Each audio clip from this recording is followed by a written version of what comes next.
মহান বিজয় দিবস উপলক্ষে বাংলাদেশ জামায়াতে ইসলামীর বিজয় মিছিল। বিজয় মিছিলটি উদ্বোধন করেন নরসিংদী পৌর শহরের আমির আজিজুর রহমান। উক্ত বিজয় মিছিলে উপস্থিত ছিলেন বাংলাদেশ জামায়াতে ইসলামীর নরসিংদী জেলা আমির মাওলানা মুসলেউদ্দিন, সাধারণ সম্পাদক মাওলানা আমজাদ হোসেন, সদর উপজেলা আমির মাহফুজুর রহমান। এছাড়াও উপস্থিত ছিলেন বিভিন্ন উপজেলার নেতৃবৃন্দ। উক্ত বিজয় মিছিলে দেশাত্মবোধক গান পরিবেশন করেন আব্দুল গাফফার।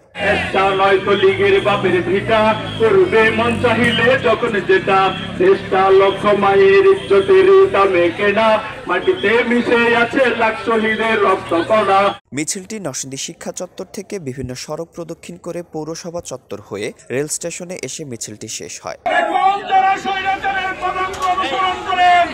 বাংলাদেশকে কলঙ্কিত করতে চাই, আজকের এই র্যালি থেকে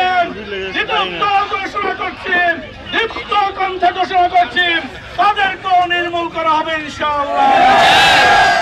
যেখানে মানুষে ভেদাভেদ থাকে না, দল মত ধর্ম বর্ণ নির্বিশেষে মানুষে ভেদাভেদ দূর হবে।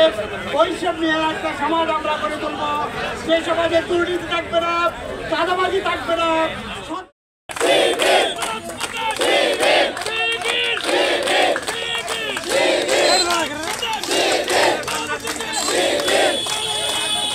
রিপোর্ট ও চিত্রগ্রহণ সাব্বির আহমেদ, নরসিংদী টিভি।